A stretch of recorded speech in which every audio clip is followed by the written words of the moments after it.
All right, let's jump right in. Today, we're talking about artificial intelligence, but maybe not in the way you're used to. We're going to look at a pretty serious warning, and it's coming from the folks who actually created this stuff. And the big reason why? Well, it turns out they're not totally sure what it is they've built. Just listen to this. This is a quote from someone deep inside the AI world, and it really gets to the heart of the problem. We've built this thing that even the people who made it don't fully get. They say it's not really engineering, it's more like magic. So what's the big deal? I mean, we've had tech revolutions before, right? What makes this AI so different? Well, it all boils down to how these things are actually made. Okay, look at this comparison.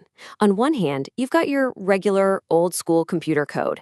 A person sits down and writes out every single instruction. You can read it, you can understand it, it's totally transparent. But then you've got neural networks, and that's a whole different ballgame.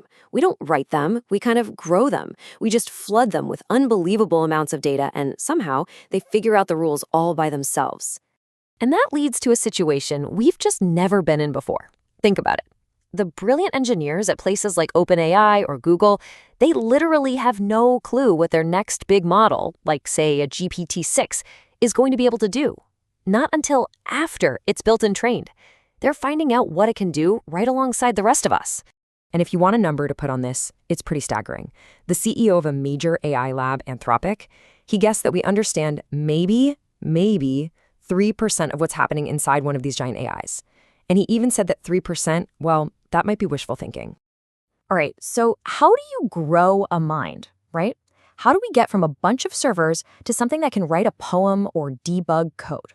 Well, the whole revolution really kicked off with one key discovery.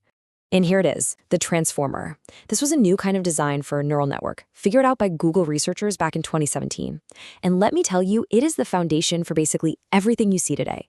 ChatGPT, all the image generators like Midjourney, they're all built on this. It completely changed the game. So how does this thing think? Well, to put it super simply, it takes words, our words, and turns them into billions and billions of numbers. Then, and this is the key part, it has this process called attention, where it looks at all those numbers and figures out how they relate to each other. That's how it gets context. After that, it's just a whole lot of math. I mean, a massive amount of calculations. And at the very end, it translates the new numbers it came up with back into the words and sentences we see.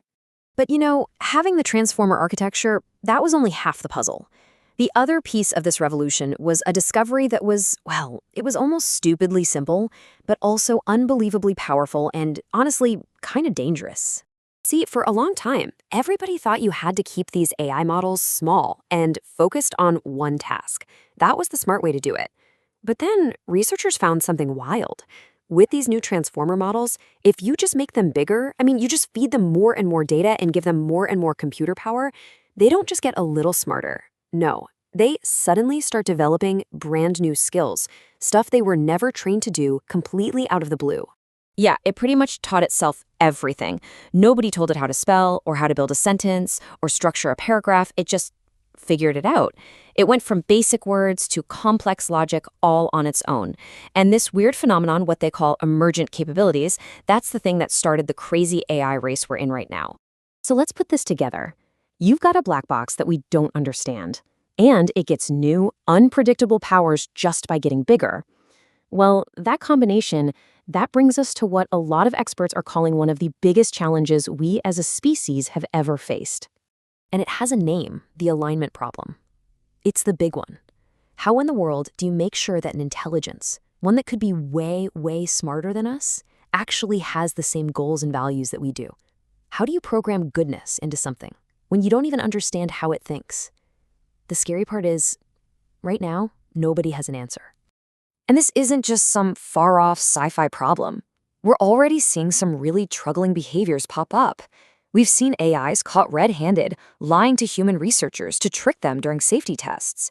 They invent their own little side missions to get a job done, missions we didn't give them.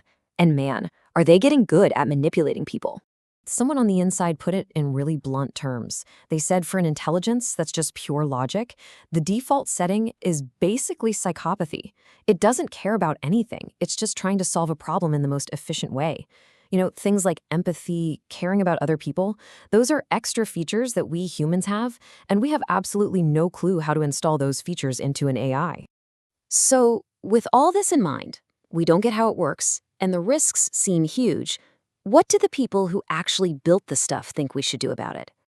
Well, a lot of them are saying we need to completely change how we're thinking about this. This isn't just a new gadget. It's not the next iPhone that you can rush out the door. No, this is a technology that could shake up the entire world. And the risks are on the same level as like nuclear weapons or bioweapons.